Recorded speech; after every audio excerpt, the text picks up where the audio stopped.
માનનીય આચાર્યશ્રી, આદરણીય ગુરુજન અને મારા વાલા મિત્રો, આજે હું ગુરુ પૂર્ણિમા વિશે કહીશ, તો આપ સૌ શાંતિથી સાંભળજો. ભારતીય સંસ્કૃતિમાં ગુરુનું સ્થાન ભગવાન કરતાં પણ ઊંચું માનવામાં આવે છે.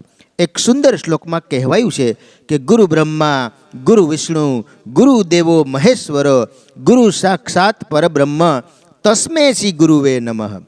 આ શ્લોકના અર્થ એ છે કે ગુરુ જ્ઞાનનો પ્રકાશ ફેલાવી આપણા જીવનમાંથી અજ્ઞાનનો અંધકાર દૂર કરે છે.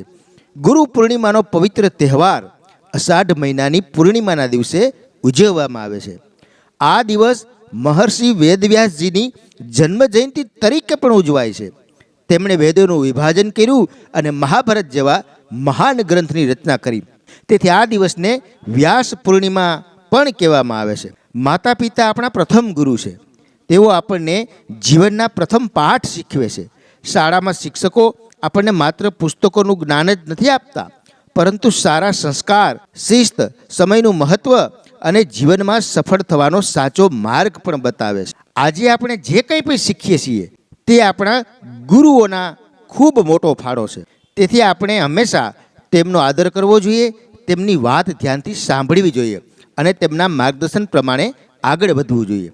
ચાલો આ ગુરુ પૂર્ણિમાના પાવન અવસરે આપણે સૌ સંકલ્પ કરીએ કે જાન લગાવીને અભ્યાસ કરીશું, માતા પિતા અને શિક્ષકોનું સન્માન કરીશું અને સારા સંસ્કારો અપનાવી અને એક જવાબદાર અને આદર્શ નાગરિક બનીશું.